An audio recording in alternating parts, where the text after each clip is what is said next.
Oh. Fuck. What the fuck?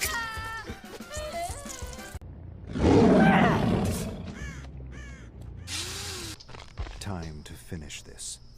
Kill the bastard, right now. Jeffrey Hawk makes his move, rounds the corner of his trailer. He squints, sees footprints in the soft ground. Bingo. Crouches low, belly skimming over the dirt. A crowd roars from the circus tent 300 yards away. He uses the sounds to conceal his movement. Then he sees it. The shadow of his chosen victim. Focus. Bring on the carnival of carnage. He shifts his weight to his back foot and springs. I'll shred you up good, you son of a bitch! He grabs the raccoon, ripping the creature from his trash can. They tumble. Garbage spills to the ground. Sharp pain and dull discomfort as he rolls through broken glass, cigarette butts and half-eaten corn dogs. This is the last time you invade my trash!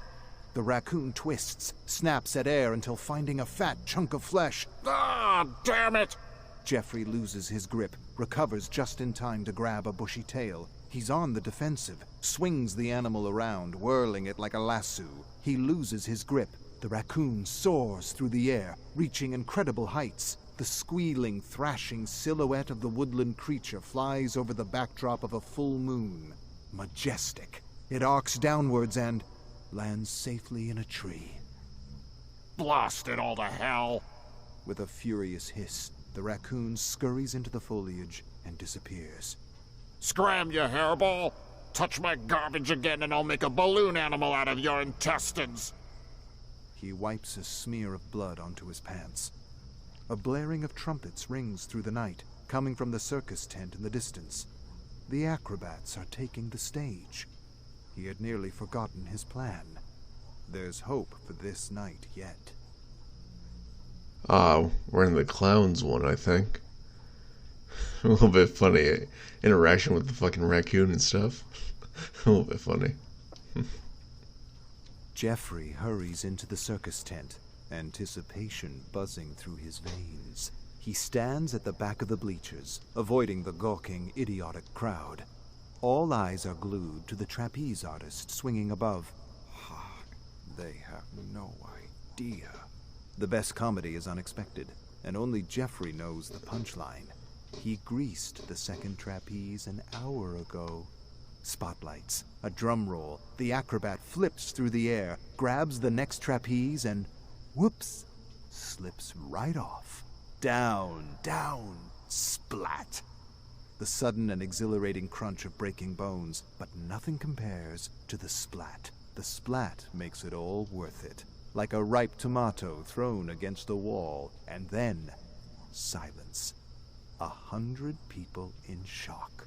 Trauma forming in their brains, future nightmares being scripted. The moment broken by a single woman's scream, followed by 100 more. Jeffrey can't hold it in any longer. He bellows laughter, nearly suffocates with glee. No one can hear over the turmoil. Half the crowd rushes to the exit, needing air, needing to be sick, needing a stiff drink. What a show! Jeffrey chuckles, wipes his tears, and then, oh my, his eyes glaze over. So many fingers pass by, hundreds of them. He's a kid in a candy shop, and the possibilities are measured by the handful. God damn, Mr. Clown.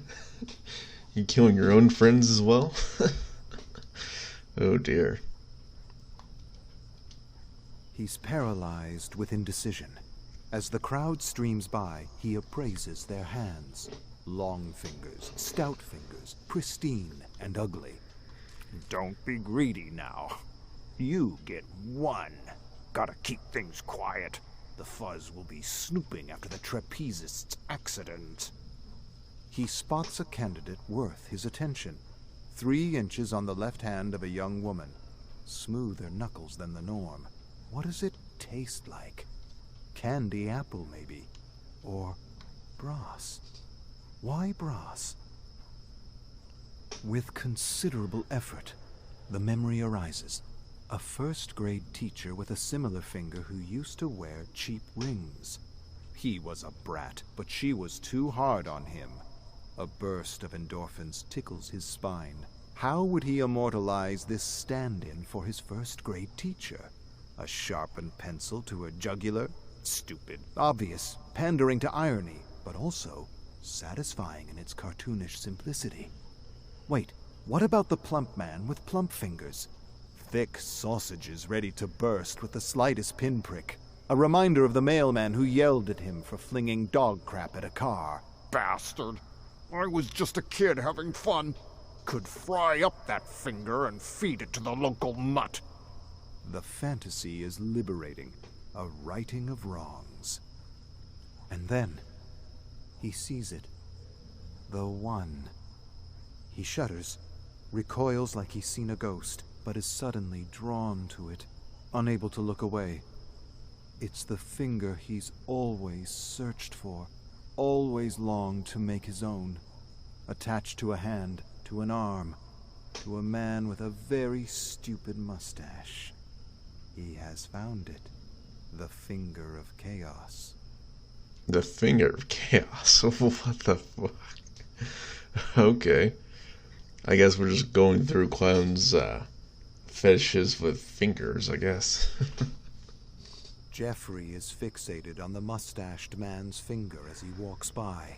So close he can taste the alcohol-soaked sweat between the joints. He knew a finger just like it, in a different life, before the circus. He's 7 years old, in his bedroom, playing with a plastic army man. He throws it against the wall, bites its head till his tooth hurts. But then, the unexpected. Chaos awakens. His father shouts from the living room with a booming voice. Jeffrey retreats to his closet. He hears his father coming down the hall, each step louder. Hide! He buries himself under a pile of dirty clothes and shuts his eyes. The closet door swings open. The odor of cheap beer floods in as a large hand grabs him, pulls him. Why? Why, you little shit? Branson says you kicked his damn dog. That true? Jeffrey's too afraid to say the words forming in his head. It's true. I walloped the smelly mutt good. Don't know why. Just something like a reaction. Don't get twisted about it. Ain't nothing different I could have done. His father shoves his finger straight into Jeffrey's face. Speak up, you damned idiot! You think I want to be stuck with you? The finger. Thick, oddly straight. A knuckle with ridges upon ridges of loose skin. A chipped nail that lends it personality. Your mom would have hated you. You listening? Jeffrey can't look his father in the eyes. He retreats to his imagination. Hack off his finger, Jeffrey. Make Dad cry. Make the blood spurt. Point the finger right back in his face and laugh. Laugh, Jeffrey. His father looks ready to burst as his face reddens. This funny to you? You some kind of clown? Keep laughing and see what happens. And though Jeffrey fears his punishment, he can't get the bloody thoughts out of his head. So he laughs and laughs. Jeffrey examines Mustache's finger as the crowd jostles around the circus tent. On his hand, a finger, thick, oddly straight, knuckles with ridges of loose skin, and yes, even a chipped nail. It may not be the original, but damn, it'll do nicely. This is just creeping me out a little bit. Oh goodness. I can tell that the clown is definitely going through some major shit with his childhood and everything. All because of bad parenting and everything like that. So, yeah. This one's actually becoming more and more interesting for me. Jeffrey barrels through the crowd, keeping an eye on the mustached man and his index finger. He pushes a lady aside, strong-arms a man. Move along, you jerks. Everyone's too disturbed by the acrobat's death to be upset by a clown's social faux pas. It'll be days before it crosses anyone's mind. Did that clown really elbow an old woman in the face? Oh, Jeffrey fuck. spots Mustache walking through the fairgrounds. Tents, Ferris wheels, and food booths have gone dark, closed for the night. The scent of deep fryers and popcorn is still thick in the air. Mustache breaks from the crowd. Perfect. Time to get to work. Jeffrey disappears into cover. Despite his size, despite his bright, gaudy clothing, he naturally slinks through the shadows. His anger over the raccoon infiltrating his garbage has fizzled away. There is only one creature of the night that lives here. His name is Jeffrey Hawk. Can we just talk about him elbowing that girl in the face? God damn, man. Even if something happened with that, I'm pretty sure people would still notice. But god damn. This clown just gives no fucks. I like this one's very nice. The hunt begins. This is Jeffrey's moment. The anger and revulsion fades, if only for a few minutes, allowing him to exist in comfort. He doesn't stumble or slow as he stalks through the deep darkness. Takes sure, steady steps. He wants to remember this moment. It's simple. One man with a wonderful finger. One clown that's going to kill him. If only that was the whole of history, the entirety of existence. Wipe out the jealousy, betrayal, and greed, the tax collectors and nosy neighbors, the dogs that bark all night, the women who lead men on, the endless stream of cars and the suitcases full of lies. Erase the whole overwhelming thing, the pain that ties it together. He doesn't want to be part of it. He was never good at it anyway. Leave one simple moment. A clown, a man, and a murder. He's jolted from his tranquility as a branch snaps underneath his foot. 30 paces ahead, Mustache straightens up like a meerkat, swings his head around. He knows something's out there. Something unseen. Hello? Please, someone there? I don't know what's happening. Jeffrey chuckles. Neither do I. Uh-oh. This man's gonna get fucking murdered in front of everyone. No, I think they're a little bit far away from people, though, so... Let's see. Jeffrey keeps to the shadows, makes his way closer to Mustache. He moves swiftly, silently. Almost silently, he hacks into his sleeve and spits a mass of phlegm into the dirt. Wheezes. Could use a smoke and a shot of something. Bah, keep moving. Skulks past the cotton candy stand and around the fortune teller's tent. No use drawing it out any further. It's time. Bring on the clown. Jeffrey paces slowly from the shadows, large, imposing, smeared in grease paint, wearing a ridiculous coat of stripes, polka dots, and patches. And the blade, beauty in simplicity. That's all it takes. Mustache squeals like a pig and scurries, all according to plan. Corral him past the pony stables, around the freak show, and cut him off. Give him nowhere to run but the haunted hostel, and really have some fun with the chump. Mustache sprints towards the rundown shack, covered in spatters of red paint and cheap imitation spiderwebs. But then, he turns. Beelines away from the haunted hostel, and towards... no, not that. The fun house of friendship. All the makeup in the world can't cover the disgust. A deep, resigned sigh. Jeffrey stands in front of a bright pink and blue building painted in smiling, cartoonish faces of giraffes, elephants, and bears. A sign on the front says, 50 cents admission. You're in for a ton of safe, friendly fun. Oh, damn it all. Things did not go according to plan to you, Mrs. Clown. Darkness. Jeffrey hears Mustache bumping around up ahead, but can't see a thing. He fumbles with wires, jams them at a wall, searching for an outlet. Bingo. Colorful lights flood over him. Playful music fills the area. An animatronic dog stares at Jeffrey with dead plastic eyes. Let's be friends. Jeffrey delivers a solid kick to the dog's chest. Let's be moving on. As soon as Jeffrey reaches the hall, he's overtaken by a teddy bear parade. Cartoonish animatronics emerge from the walls, singing, smashing cymbals, playing flutes, or at least pretending to. Crackling music plays from speakers above, singing a stupid song about hugs, bringing the world together. Jeffrey elbows his way past Billy Bear and Dingles, buries a blade into Laffy's neck, gets tangled up by Terry Tickle's outstretched arms, smashes off Popo's lower jaw. Before he knows it, he's waist deep in the ball pit canal, navigating the balloon forest, and that's where he finds Mustache, hiding at the feet of an animatronic tiger wearing a British Guards uniform. Oh, bah! The longer you cower behind Sir Cuddlepuss, the more I'm gonna make this hurt.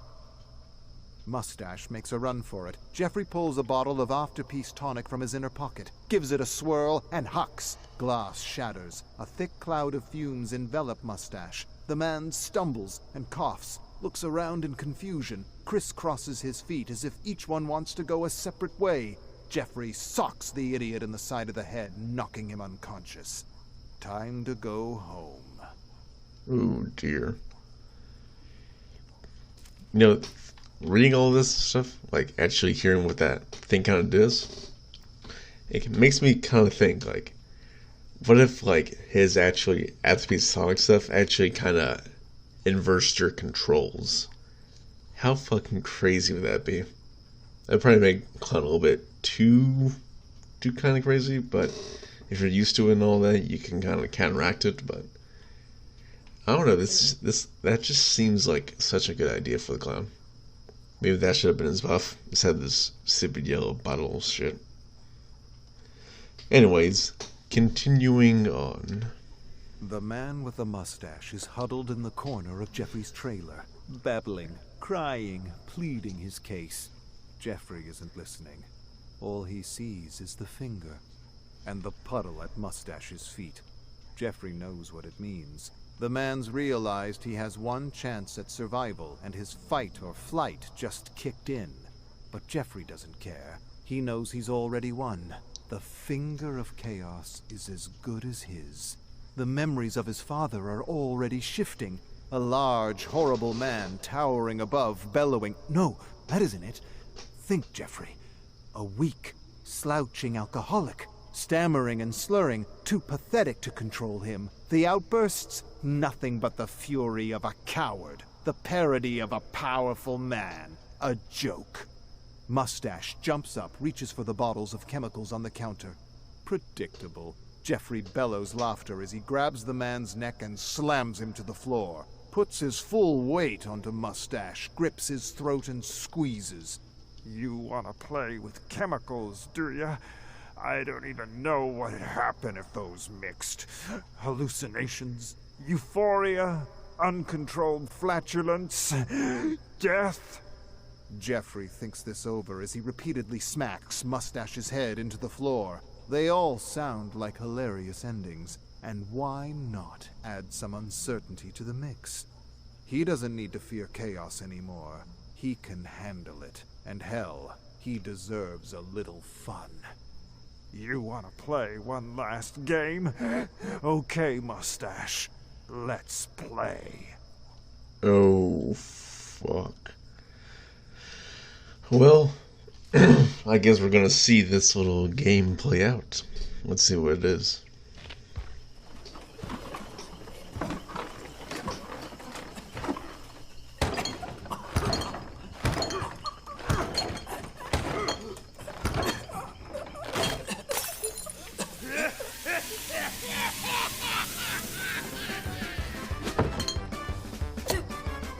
Oh, fuck, what the fuck?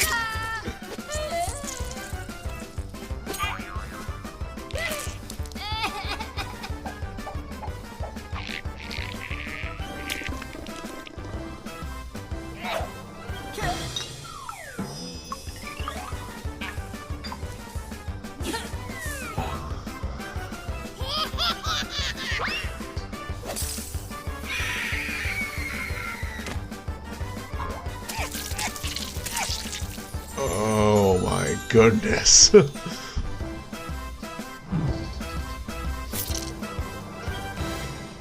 little Looney Tunes thing at the end. Oh my goodness, that's what this is. Oh my goodness. This one's fucking amazing, man. Oh, goodness. I love this one. This one was very nice. Despite that it was like a creepy and stuff, but then it turned to like a foolish cartoon thing at the end. Oh my goodness, man. That one I actually loved. Anyways, on to the next one.